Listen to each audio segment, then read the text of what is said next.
So thank you for coming to the panel. We have a YouTube channel called the Northern Nerdcast. Actually, David was the very first guest that we had, and it just blossomed into chatting with a bunch of different voice actors. We've chatted with actors from Final Fantasy, Guardians of the Galaxy. We had a Hitman roundtable with the entire main cast. Who else? We had Resident Evil on. You had Duke Nukem. Red Dead, yeah. So it's been a lot of fun. So if you haven't subscribed to the channel, please do it, because we're, that sounded really, do it! Yeah. We're the more subs we get, the bigger guests we can get. And one of the guests I'm trying to get on right now is the lead character from Final Fantasy 16, Ben Starr. So we just want to do a little bit of banter to start and just introduce ourselves, and then you're not here to see us, you're here to see our guests, so we'll do that pretty quickly. But why don't you guys go start? Introduce yourself. My name's Clayton. I've been palling around with these guys for a little while, doing the podcast and doing I've been doing some local art. I've been a friend of the con for a long time. I got my own art table out there, shameless plug. You can come and have a look. I've seen some of you there. I'm really excited to talk to these guys. I was part of the interview when we talked to them way back. They are super awesome people.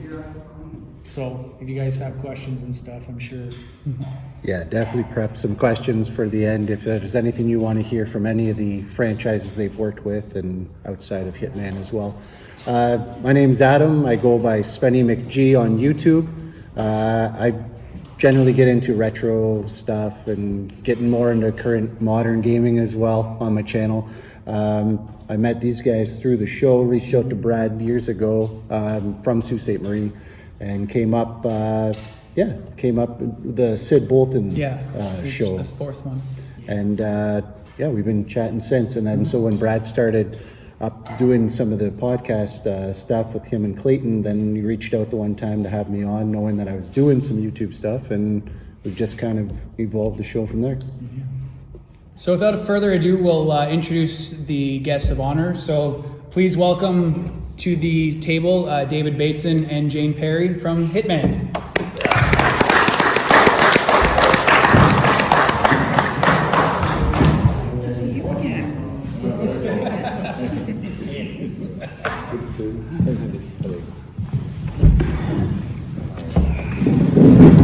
All right, so welcome to Canada. How's it been so far for you? Well, you're Canadian, so you know more than I do. But loving it, absolutely loving it. But this 4 seasons in one day. Could you have a word with the weather gods? Make up your minds. Is it going to be spring or winter? Are you joking? But loving it. I've never been to Sudbury before, and it's really great to be here. It's so beautiful around here, and everybody's so friendly. Everybody's so Friendly? Yeah. You sound surprised by that. Yeah. You thought you were really horrible. Particularly your parents are really nice. Yeah, well, Yes. I mean, that's what liquor does. We won't go there. No, but so this is actually Jane's first convention, so thank you for taking that on with us. Thank you for having me. It's been a real treat. Yeah. I've loved it. And How many have you done, David? How many conventions have you done? I'm guessing about 10. Yeah. So You're a seasoned veteran. yeah, but I've missed a lot of them. I just couldn't with other commitments. So still want to do the New Zealand and Sydney one. They're on my bucket list. This is a special treat because we met this young man over here, Brad, and Clayton for that matter, in a truck.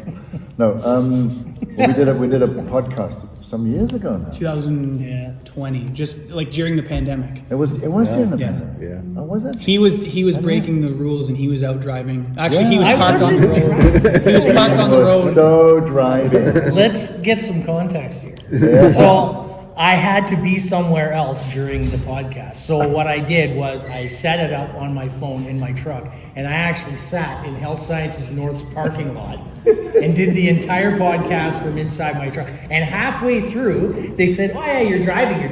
But halfway through, somebody came up and knocked on my window and was like, "You have a spare set of booster cables?" And I'm like, "Yeah, I'm Canadian, so yeah, you can borrow my booster cables." There's a little bit of that I can't talk about. That's probably wiser. I don't say anything there. Fair There enough. is one aspect. Clayton's fallen asleep at the wheel. He's driving a car. He's getting out of the car at speed. What's he doing? Sorry, I am a consummate Canadian. Walking away And from his somebody car. in the parking lot actually needs booster cables, and I'm looking to see if I have any. Oh, what a guy! He's been parked on the 400 for so long he caused them all to die. He's run out of gas. The guy boosted his truck during a podcast. Yeah, The and Hitman, like. that blew our story because that guy's either running very fast Yeah. or he's standing still. So, yeah.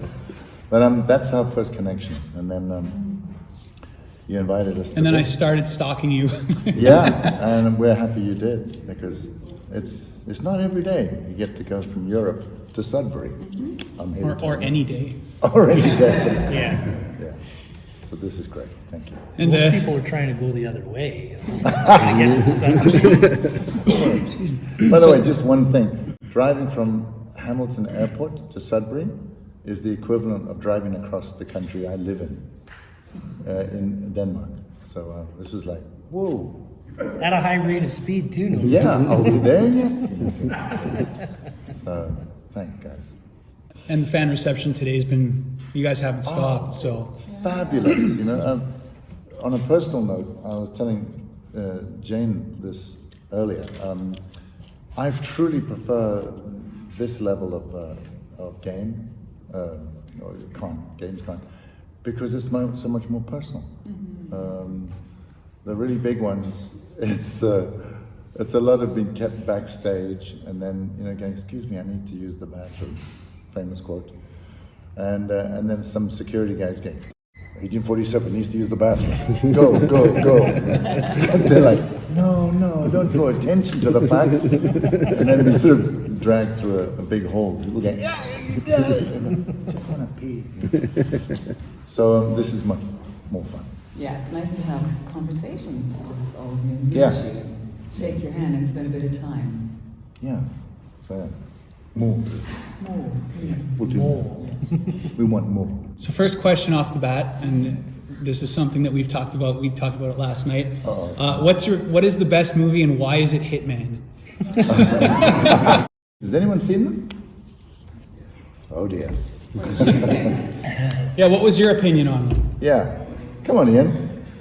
What you? I enjoyed them for what they were, but obviously they don't hold the candle to kids. That was the There correct you answer, go. Adrian. In a nutshell. You won't be corroded later. What do you think? I love Timothy Olyphant.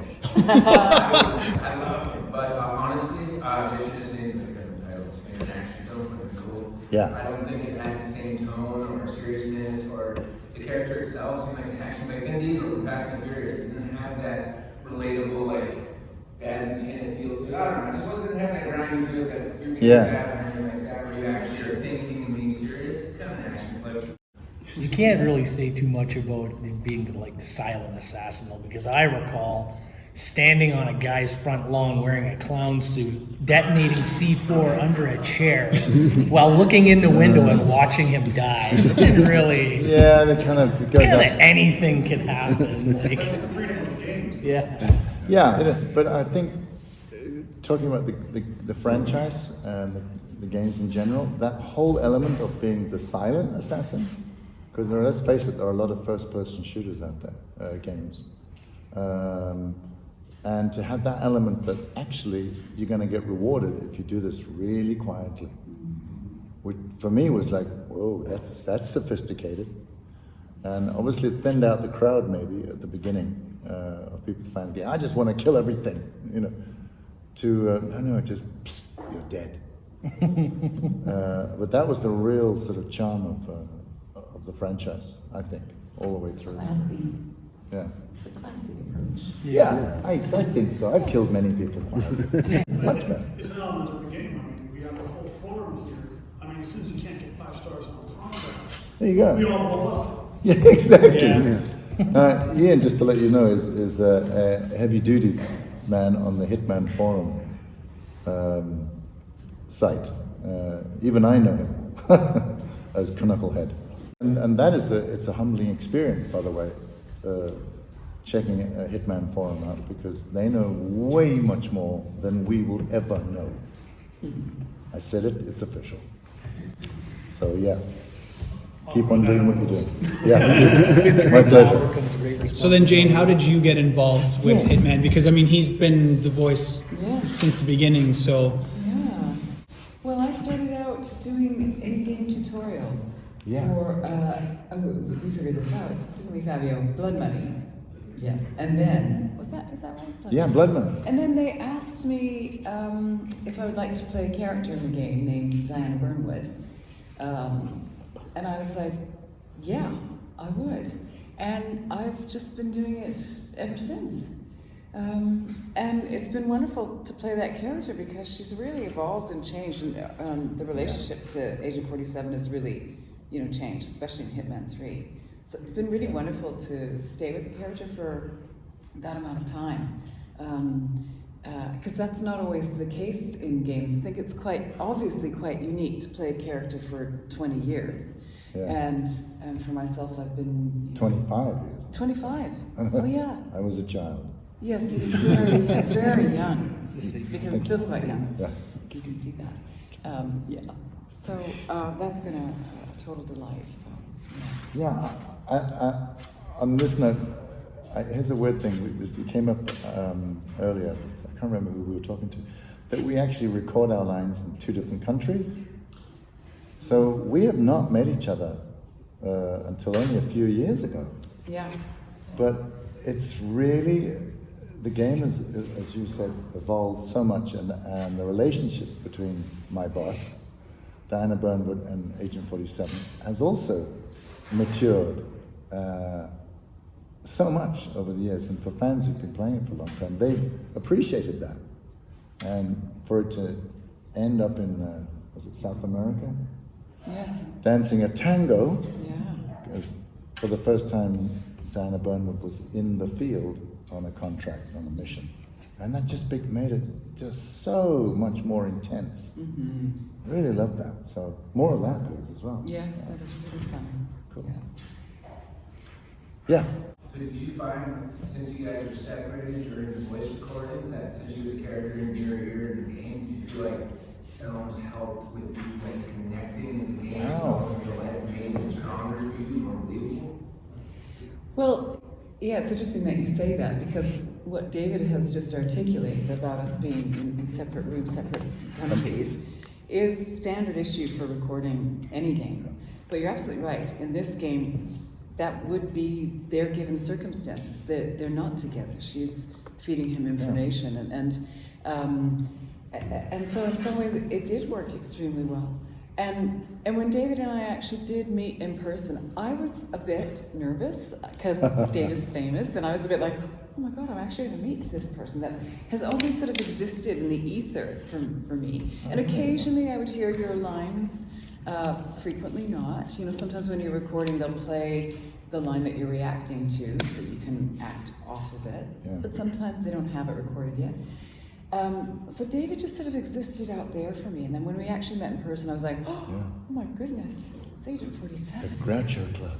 At the Groucho Club in London. It was such a nice thing. And we've become really dear friends since that time. And what a strange way for a friendship to evolve. You are so connected, but in a very indirect way.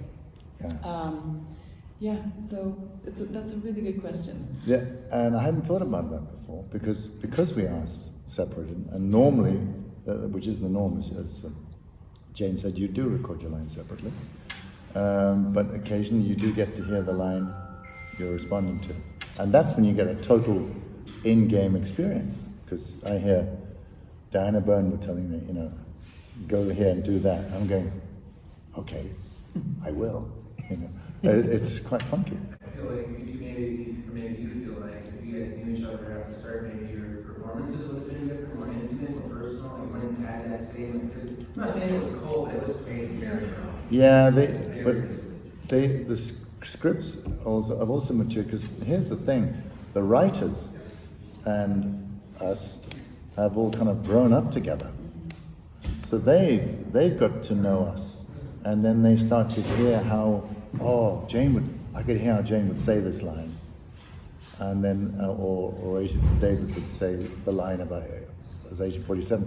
So it's, you know, is it the horse before the cart or the cart before the horse? It's all kind of a big melting pot of people that know each other and mature.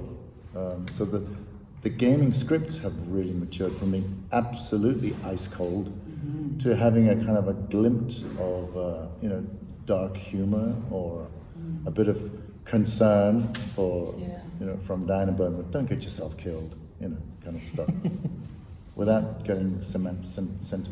Yeah. Yeah. I do feel the same. I feel like the evolution of the script and the way you create it, that was just almost a real experience. A lot of the video games where I was actually immersed to the point where it did feel like a real life experience. Like your character would evolve, because we were all feeling the same thing. Very phenomenal. Oh man, thanks. Because that would have been wrong if it had got all kind of sloppy and take care, Agent 47. Don't. Yes, Mom. So yeah, it's mature and it shows. And truly, I know this through Hitman Forum, but the fans have appreciated it. The real dedicated fans who've been fans for like 2 generations now, they really appreciate it.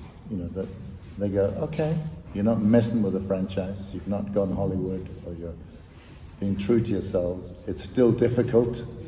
We're not going to make it easy for you, all those kind of stuff that people go, oh, come on, I've got to start from scratch now. It's all, we have a tremendous feeling of loyalty to the franchise that we also don't want to mess with it. It's interesting because when I was getting to the final recording sessions of Hitman 3, I knew I was getting close to the end of this franchise. And it made me feel a bit teary, I must say. And so I'd be recording bits and pieces, and I think because I had emotion about saying goodbye to Diana Burnwood and Hitman just running underneath, there was a few moments where I would let that just sort of seep in. And they're like, no, you can't. Diana doesn't get teary. She cares about him, but she's not that kind of person. She's so professional. Yeah. She's, first and foremost, she is who she is. She's not going to bring in lots of sort of heartfelt, caring things.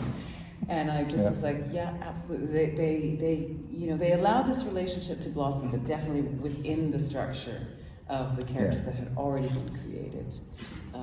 And they've also pulled us back from any tendency we may have had, even in those. I actually took a selfie on my last few sentences. I did this in the studio, and it was just for me. I've never shown it to anyone because I know what I'm feeling, I know what I'm thinking, and it's not over. By the way, it's worth saying. Yeah, it's not over.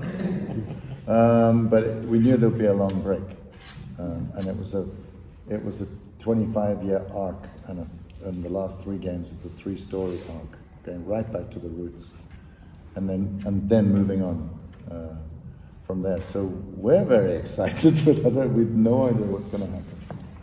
Yeah. And if we did, we'd have to kill you. Well, you killed Sean Bean, so that's the important thing. Oh yeah. You can still kill him until tomorrow. You can kill Gary Busey too. Yeah. That was the first game for weekends. But I got a funny story with Sean. We were doing a big promo tour in Paris, up to the Paris Games, and we're at this lovely hotel, and doing interviews every 10 minutes for 6 hours in 2 different suites. So I hardly met Sean during the day. And anyway, we were leaving from there to go to the actual Paris Games. 4 huge Fijians in tuxedos came into the room. It's like a silhouette walked into the room. Whoa! I said, we are going to be your bodyguards today, sir. You know, so Sean Bean's going, no, I don't think we need a bodyguard, do we, David? That's how he talks, the Yorkshire accent. And the bodyguard's is one of those big Fijians that, Monsieur, take a look out of the window. And he went, bloody hell! And that's how with this sea of people all across the street and down both sides of the sidewalk, just kind of mashed up against the front of this house. I said, oh, all right, David, you go first. So that was his introduction to gaming, because it's even more crazy than Hollywood fans, I think, games. Oh, really? They were wild. He didn't make it out to the car, by the way. I did. They went, go, go, go. And I had my 2 Fijians just bundled out. And the van came screaming and stopped, for the crowd. And the door opened up and just dived in. Fijians closed the door, smashed against them. So when I'm in the car and I'm safe, I'm looking through the black windows and going, okay, this will be good. And I watched Sean go, go, go, go. And the 2 Fijians came up. They were just completely mashed to the one side by the surge of fans. And Sean Bean's up against the side of the hotel going, all right. It was wild. Yeah, he got a big introduction to gaming. Yeah, I'm not going to tell you. I've got loads of stories. But You should write a book, David. You should. No. So then, but I mean, that also, with the conclusion, I mean, you branched into Cyberpunk, and then David. This is the lady. David, we'll just talk briefly. So for those that don't know, I mean, he's always played an anti-hero, but he actually is going to be a villain in an upcoming game called Neon Knights. And I know you can't talk much about it, but there is footage on YouTube, and it's. How would you describe the game? Because like I saw the demo for it, like the video for it, and I just didn't. I knew what I was looking at, but it was like kind of like a violent Matrix, like more than the Matrix. Yeah. Horror. I'm so looking forward to this game, Neon Knights, because almost to get to work with a Danish actor called Lars Mikkelsen, who's been in the Star Wars films, and he was in. He's done loads. And Pilo Asbeck, who's also done masses of Hollywood films as well as Danish films. They're 2 Danish actors. But what is intriguing about this up-and-coming game is that it, in a way, it takes on the whole wave of artificial intelligence as a subject matter. And it's a kind of a Matrix times 10, where you can recreate your loved ones when they're no longer here in a full-blown, real life-size hologram and continue the relationship with them. But then there comes a virus into this aspect, and these holograms turn nasty. And so you're in this weird position where Lars Mikkelsen's character has lost his daughter, and she's now recreated, but she's turning nasty. And what he should do is terminate her. But that was really messing with his head, for obvious reasons, because it's his beloved daughter. So that's just one tiny aspect of this game, and you go, oh. And also it approaches the subject of what's real and what's not real, I don't know what you thought of Blade Runner 2049, but I cared more about the hologram of his girlfriend than everyone else. And again, that's weird. So it takes on those kind of subject matter. And Who's the developer? they call M&M. Not the rapper, but, and it's a Danish company. It's got a long way to go, but it's got an A class. So looking forward to that one. So then how did go into the other aspect? How did you get involved with Cyberpunk? Yeah. really. I just auditioned for it. So the thing about acting in games is you start to develop a name for yourself, and then game developers become quite interested in, you being a part of their game. And some games I'm sort of casting directly, which is always a very nice thing. And some of them I auditioned for, and I auditioned for Rogue in Cyberpunk, and they decided to go with me, thank goodness, because the CD Projekt Red, who's the developer for that game, they're just a fantastic developer. I'm ever so fond of them. And Cyberpunk has come a long, long way. We worked on that game for a long time. And I'm really, really pleased to see how well they're doing now with Cyberpunk. Yeah, it's exciting. It's continuing to grow and expand. So. And Jane, you actually had an award-winning performance for Returnal. I did. The award. Yeah, I won the BAFTA award, which is BAFTA is the British Academy of Film and Television Arts, and they're so wonderful because they have a game division. And they're one of the first sort of award ceremonies and organizations to recognize excellence in games, of which we all know there is massive excellence in games. It's such a great genre for entertainment and storytelling. Yeah. So BAFTA has really come on board in recognizing that. So every year they have an award ceremony, and they offer lots of different awards across the whole gaming spectrum, narrative design, audio, animation, game design, everything, and including performance. So they offer 2 awards, one for Best Supporting Actor and Best Lead Performance in the game. So I won 2 years ago for Returnal. And then they brought me back to present the award to Christopher Judge, who won for Kratos in God of War. This year. And this year was, who won it? Young lad, Najee Jeter. Yeah. For Spider-Man. For Spider-Man. And, phenomenal. It was his first time in London. And he was like, Was it? Yeah, he's like, it's my first trip to London. I've never been here before. And he's got this BAFTA award. He's like, thanks. So like, everybody who comes to London leaves with one of these wonderful awards. Picks up one of these. Yeah. Anyway, lovely. So good.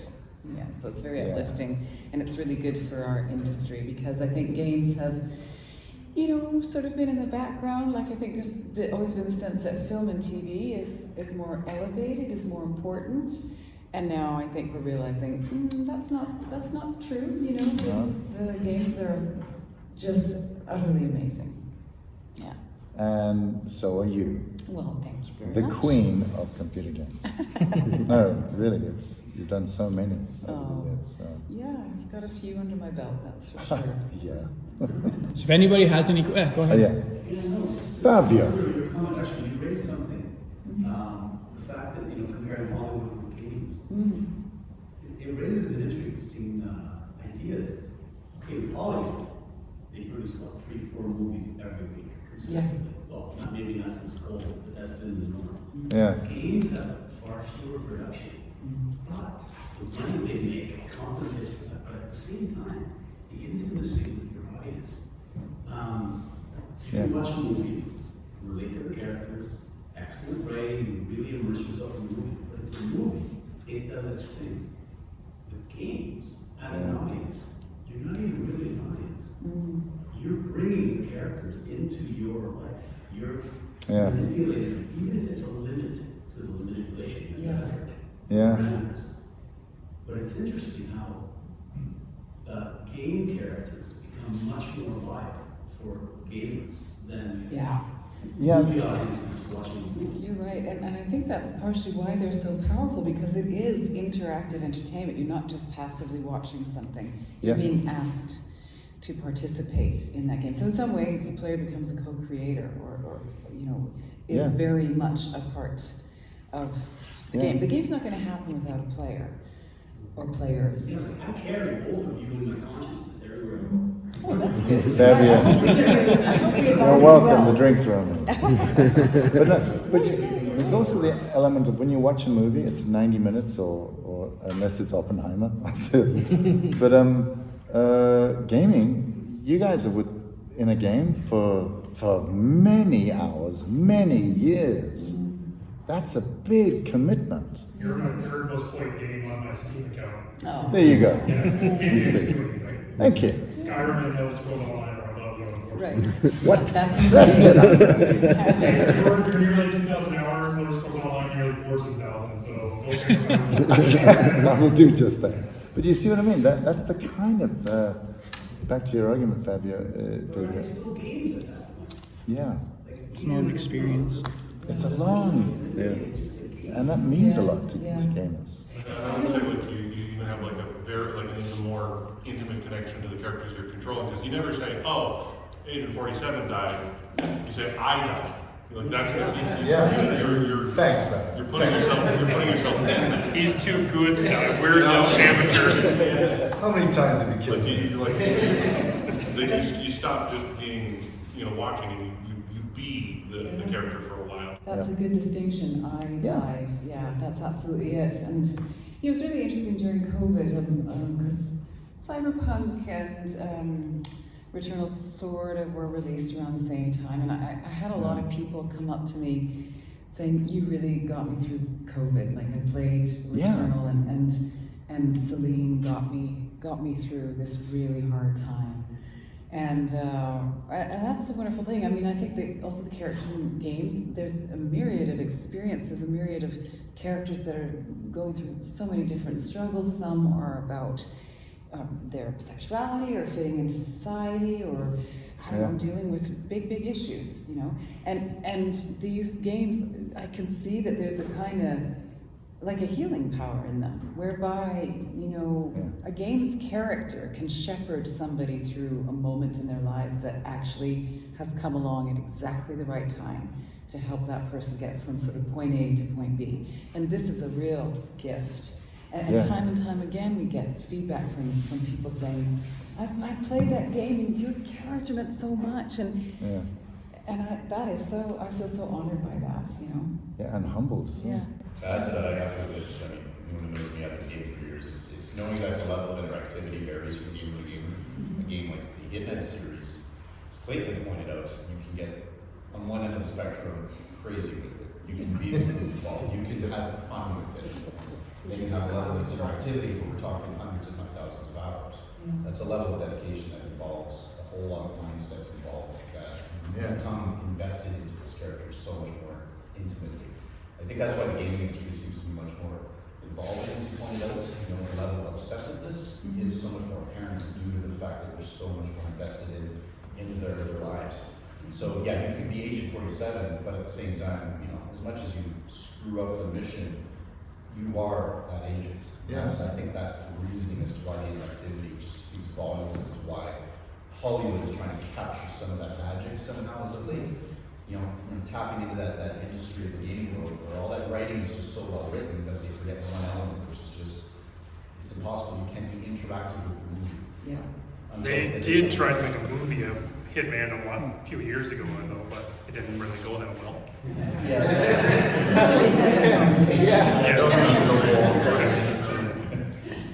So, just a random question: who's seen the new Super Mario Brothers movie, like the cartoon? So David voiced Bowser in the Danish dub.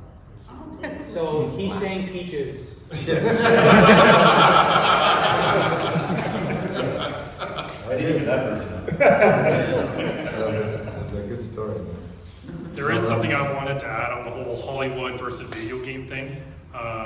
There's a YouTuber I follow, unfortunately I don't know his name off my heart, but he's a former opera singer and he covers video game soundtracks. And recently he's been making a few videos because there's many musicians who do the soundtracks for movies. And a lot of these musicians are now starting to come out and they're attacking the soundtracks for video games, claiming that they do not have what it takes to compete with movies, despite the fact this guy, like he said, is a former opera singer himself, and he's arguing otherwise because he's listening to songs from Final Fantasy, the Warhammer games. I'm constantly commenting on him to cover my favorite track from the Hitman series. He still hasn't done yet, unfortunately, but he's starting to realize this is much more beautiful than the actual stuff that Hollywood is churning out and everything, because he says this is stuff that's on our board. He's even brought in actual opera singers who don't work in the movies, have them listen to video game stuff, but he doesn't tell them that video game music at first. He'll just tell them, listen to this, tell me what you think, and then most of them are asking, what movie is this from? But when he says it's from a video game, they're all like Fabregas. They're like, how is something this beautiful from a game and not from a movie? Well, personally, I actually like video game music more than most movies anyway.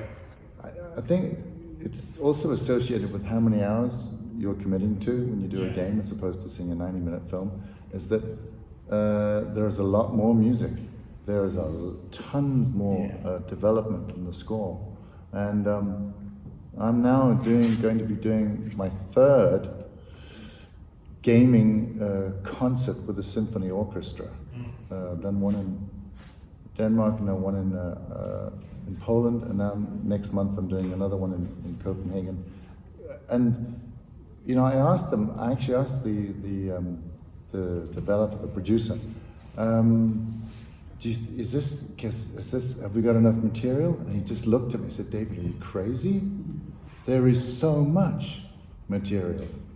And I've got 104 musicians who are just gagging to get stuck into it and choose the sections, because we can't choose it all because it'll be a 15-day concert. But all I do is read up quotes from different games as they're playing the music, and the singers are singing, and everyone's just having a party. But gaming, and Jesper Kid, who did the soundtrack for the early games, who then went on to win a BAFTA, and it changed his whole life. It's phenomenal. So they're missing the boat if they think that gaming music is not as sophisticated or as worthy as a film music. For me, my only pet peeve with gaming music is that I wish more games nowadays would actually upload every song on their soundtrack rather than leave some out. Like, I grew up on the Command & Conquer games, and just about every game you could find all the songs to them, but now newer games, for example, like the Warhammer ones, you can hardly ever find all their songs and everything. That's part of the reason why I stopped playing the Halo games, because when 343 took over from Bungie, they stopped releasing most of their songs. I would have to wait till I can get a hold of a PC company and dissect into the files just to rip the freaking music out. I only recently was able to get the music from my favorite game of all time called Black and White 2, made by Lionhead Studios. Same people who made the Fable games. And I was finally able to pull out songs that you could hear in game but never had on the actual soundtrack that they had either on YouTube or on their official website before it was taken down. And I was like, oh my god, I can finally have all these songs again, because I recently started playing the game, and I'm recording myself playing it, putting on my YouTube account, and I got people asking me, can you upload the songs? I'm like, they're coming, I'm gonna upload them, and it's gonna be better than all the other YouTubers out there who don't have all these out there. Well, that just shows you the potential for doing more. But back to that, I don't want to talk about it. Yeah, you kind of put yourself in that position. I should have just shut up. No, I shouldn't. No, hey, Super Mario is the biggest grossing cartoon film, if you call it that, ever made, which is mind blowing. The next film is in the making, so I'm hoping that I'll play Bowser again. I need to know, does Jack Black, does he know what you heard? Has he heard it? I don't know. You know, I'm curious. I should actually try and hook up with him, even via our voice agent, saying, "Hey, what do you think? Be honest." You know. He's a massive gamer. He's a huge gamer. Well, it'd be funny for him hearing all this hurdy-gurdy, you know. I mean, he did remake "Hit Me, Baby, One More Time" by Britney Spears. So he did it for the Kung Fu Panda 4 soundtrack. I didn't know that. Fans, he's always interacting with them on the street, unlike other actors. If you see these actors or artists on the street, they'll send their security goons on you. But Jack Black, he'll come up, selfies, hugs galore. He loves interacting with his fans. Yeah, he does. So actually, that's a good one. I should just say, hey, what do you think, big guy? And he will be honest with you. You can have a Bowser off. We'll have a Bowser. We'll do the Peaches song as a sing along. Right there, I'm sure you can sing along with you. That's the music video I didn't see that. All right. Does anybody else have any questions they want to ask? First, actually. Go first. What would you like to say? There are many exotic locations like Thailand and Dubai Have you have to go to this location? Oh, if only I had that in my contract. What do you think? Oh, wouldn't that be so good? Yeah, my voice sounds much better in Thailand. Yeah, but no, the answer is no. Damn. No. We should suggest that. We should suggest, they'll put us in front of a green screen and just put Thailand in the background. Yeah. But the locations in Hitman are so great. They're so exotic. And they do such a great job of bringing them together. Which one? We'll bring a mic around so then you don't have to shout. Do you feel like you're being heard? Yes, that's right. Research. Yeah, you know, that's valid. a 3-week holiday and Duchess of the Amalfi Coast. Yeah, get into the Sapienza movie. Where would you say is your favorite location? It is, it's Sapienza. Yeah. Which is one of the Cinquecento, 5 towns, which you can sail up to along the coast, on the west coast of Italy, and it's the second town when you link and you go, oh, I've been here before. I killed someone there. You may or may not have cost a crack and take a ship. When I started playing that level, I sometimes would go, I'm not going to kill anyone. I'm going to have a cup of coffee. Because it was so lovely to be, you could almost smell the warmth from the stones on me. It was just so beautifully lit. So I just go for a walk. I just go. The contract had feature in to prepare for Hitman 3. You kill everyone in the ice cream store. I had a bad day. My ice cream melted. So that's it. Everyone dies. I made a custom one for a repairs mission, and at first I had to actually re-upload it because the game company got a little offended by the description I made of it, and tried to tweak the description a little. Then it was accepted. Now it's like one of the most popular uploads for Hitman 2, where I just have, and I made it kind of complicated, where I was like, oh, you have to be wearing a different disguise for each target you take out. When each target has to be taken out in a certain way, there's only one bloody exit, and you can't be spotted at all, otherwise, boom, gotta restart. Okay, I've never made it that far. This is because they had a mode where people could take existing levels and create their own custom contracts. Oh, I see what you mean. Everyone else will play because it'd be open for everyone to play. And I did my comparison or whatnot because I was like, oh, let's do it in the middle of the fashion show and have 47 dressed up as that paint-based Helen Kruger guy and go take out one of the other characters. Well, Paris is my second favorite level, that fashion shoot, because the light and the autumn glow to it all. And also, Agent 47 was delightfully sort of nonplussed by meeting that backstage at the fashion show, that sort of the makeup artist. And it was because he's so kind of, I kill people for a living. And then he meets this outrageous person backstage. And I just suddenly felt that Agent 47 didn't know what to do. And it was way out of my depth.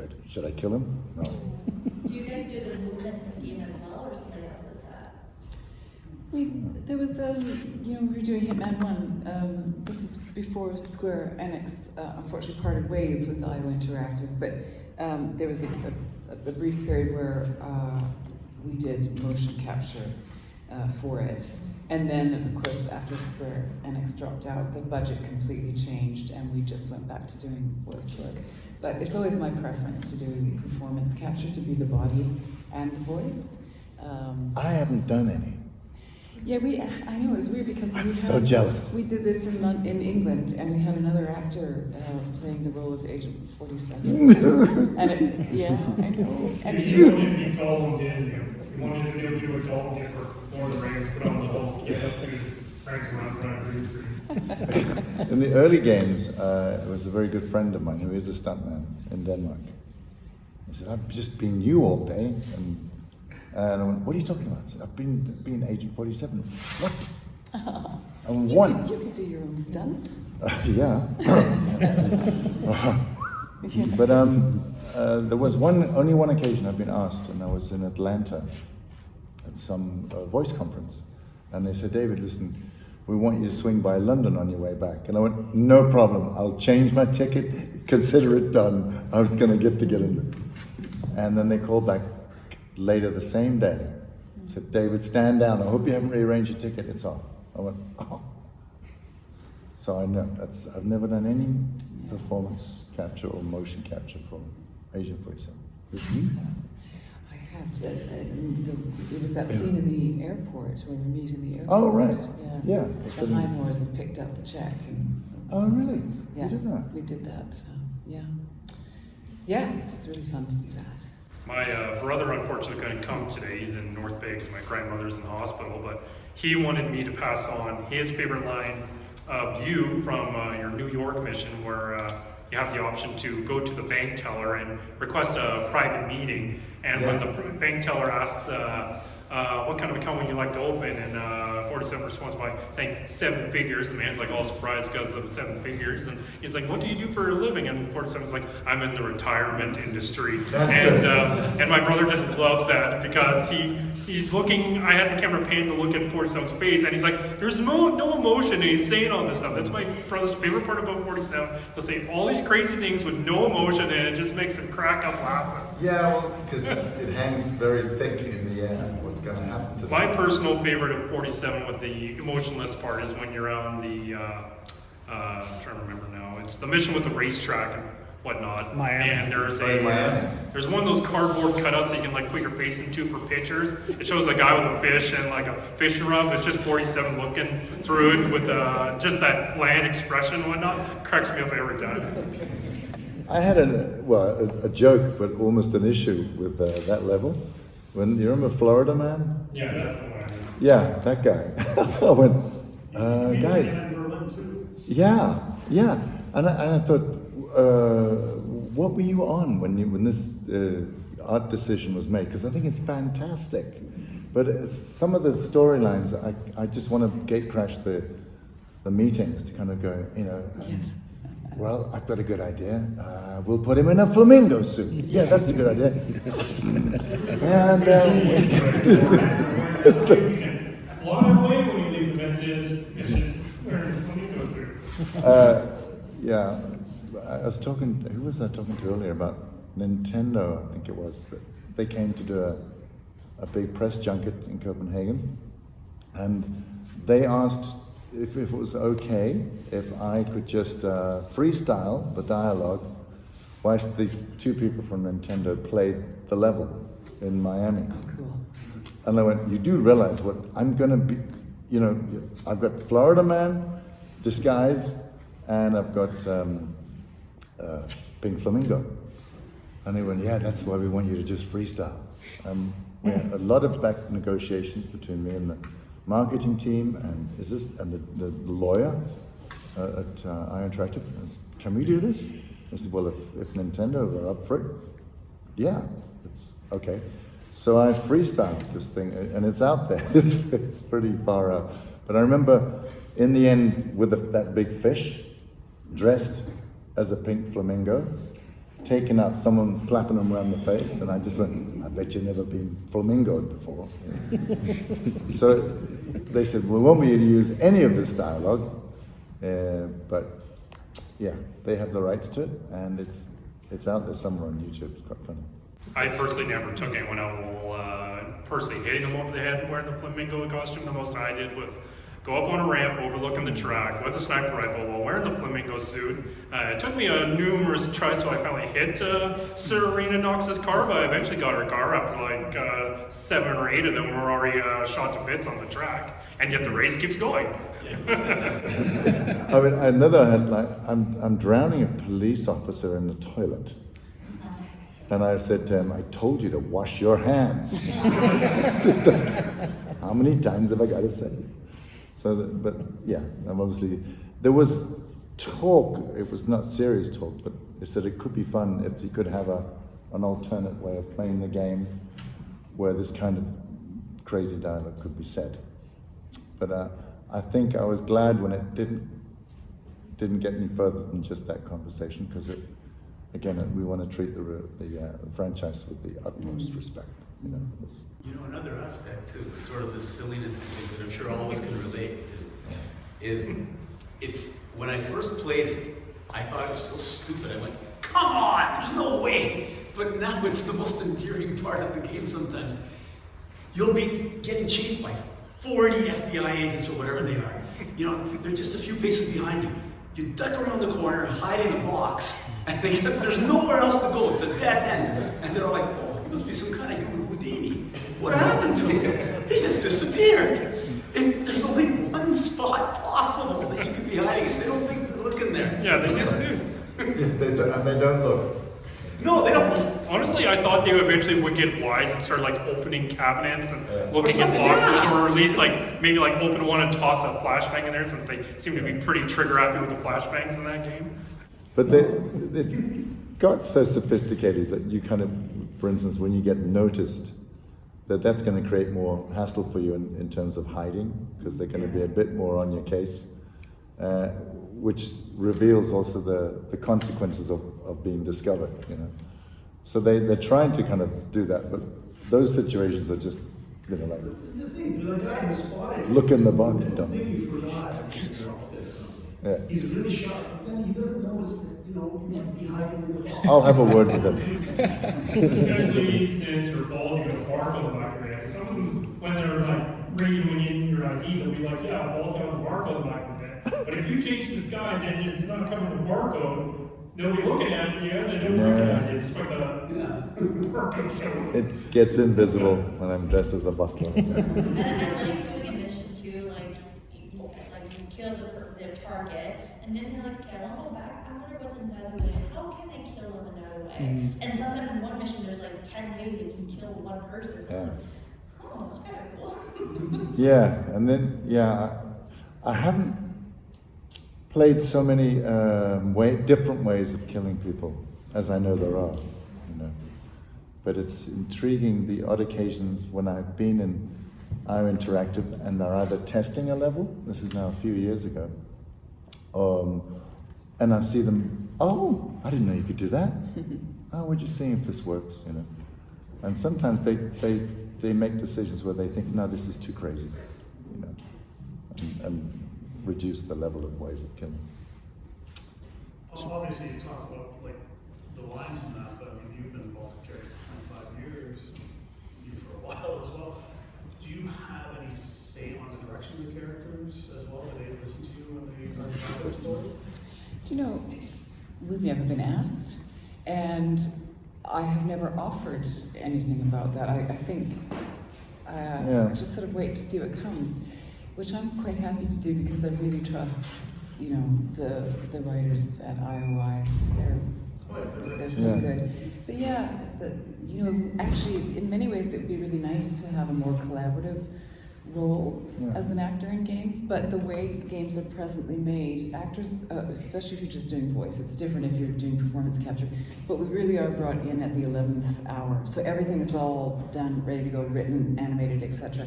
And then we're brought in. So at that stage of the game it's quite difficult to say, oh, you know what? I think maybe Diana could do this. There just isn't the space. It'd be too complicated to sort of change things. But I rather like that idea. I think a lot of games actors would like to have a bit of input and you know, maybe talk about things a little bit and add a bit of input into the narrative aspect of things. The closest I get to that is that I often do my lines 3 in a row, and then to myself, on the script, I write down just like 1, 2, or 3, the take I would go for. And conservatively, at least 90% of the time, we're on the same track. And I'm going, I don't want to mess with that. You know, I don't want to kind of like jinx it or something. And occasionally, the very odd occasion where I go, oh, I thought take 2 was better. And then they'll go, all right, Mark, take 3, and Mark, take 2. And we'll decide after. So I don't know if I'm actually having an influence there, but what I find really amusing is that such a high percentage where we're taking the same take. How do you do? You don't do 3 in a row, do you? Yeah, sometimes things happen really quickly with recording games, and many of Diana's lines are just one-take wonders, really, because they want to clip along and get to the next thing. So, I have a director that I worked with a lot. Kate Saxon was my performance director for, I'd say the bulk of my time on Hitman. And she just knows when you got it. So I just give one line. She's like, "Yep, great. Let's move on to the next one." She knows. So yeah. Wow, that's It's fast. It's a very fast process. So we have time for one more question because there is another panel taking place with Resident Evil after. So, does anybody? Actually, we'll take two. Go for it. So, because Hitman is starting to become a very popular game, do you think there will be more games that will be made, and will you guys be involved with future games? I'll pay you afterwards. There's always going to be someone who needs to be taken out for whatever reason. No, I mean, there is another game. That much And can are be you guys said. involved with it? But who's involved and we don't even know. But you could suggest it. Yeah. Feel free. Hitman for Yeah. Because I find Oh, if Urban they shut this change down the right away. voice of Hitman, it would be like it's gonna just not be the same. Like it's like it has to be the same voice. You know, like, If they do bring you back, I would suggest do a mission in Sudbury that involves the super stack. What better place to dispose of the body than that match? No, I mean, so, yeah, and that's common knowledge. There is another game in development, but we don't know any more than that. And very wisely of IO Interactive to keep us out of the loop. The line we get on the forum from the community So you don't managers, right now they're focused on their next project, which is 007, Yeah. and then, but yes, there is initial thoughts for the next game, but other than initial thoughts, nothing's been said. Yeah, and you know better than we know, in fact.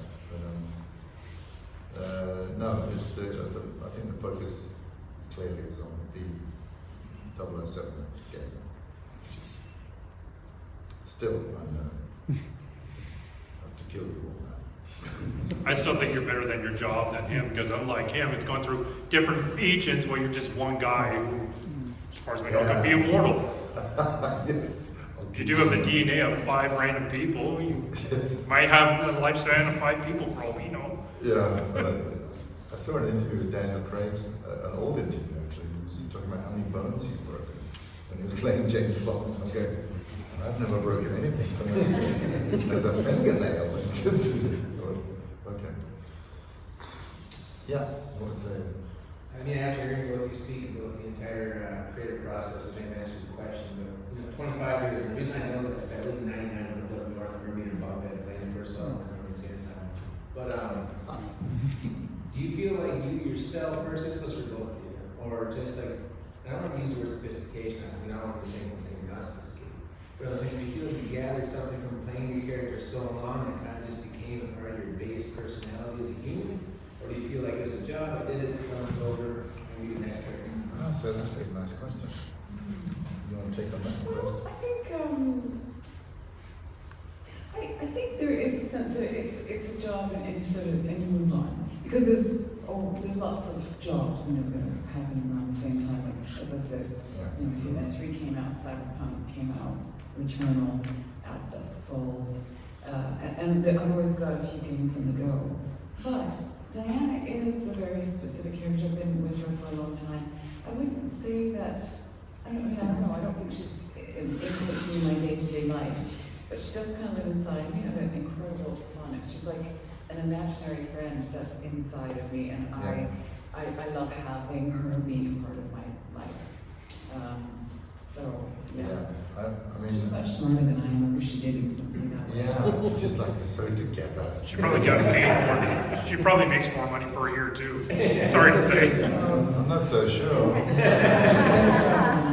No, I describe Agent 47 as my best friend. And it's, of course, it's a set of algorithms, but I really mean it. 25 years is a long time to spend with a character. And I would definitely say something if I was subject, if they started giving me lines of dialogue which were really not right for Agent 47. I actually would go, whoa, back the truck. This Agent 47 would not do this. I was with him last night, we had a few beers, played pool, So I have a really kind of can't recall, but that's also because I don't have a huge quantity of games you were involved You in. don't need a huge quantity. Yes. What you've done there is so special and so unique. And that's why, as you might know, David was voted number 3 on the list of most iconic games.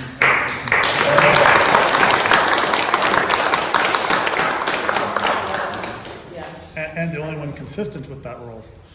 What's that? And the only one consistent for that role. Yeah, and next year, if all goes well, it gets into the Guinness Book of Records. I've always liked the story too, because the game, it's not just, it's a nice story.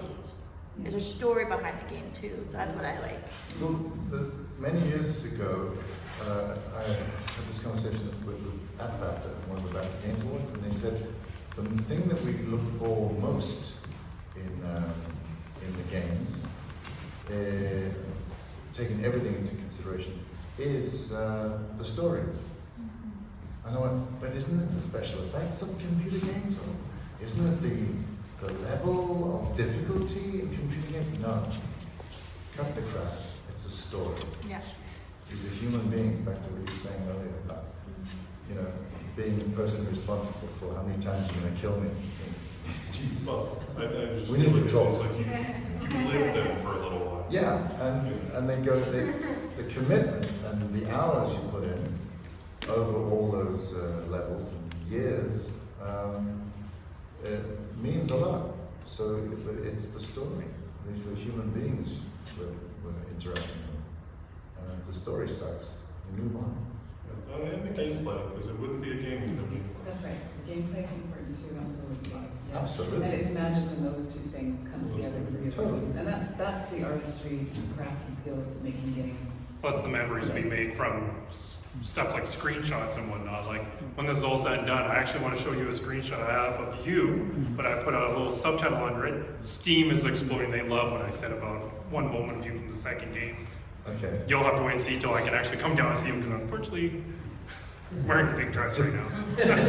So I don't really want to end this, but we have another panel coming up. But if you have any further questions, they'll be back at their booth, and we can continue there. So thanks everyone for coming.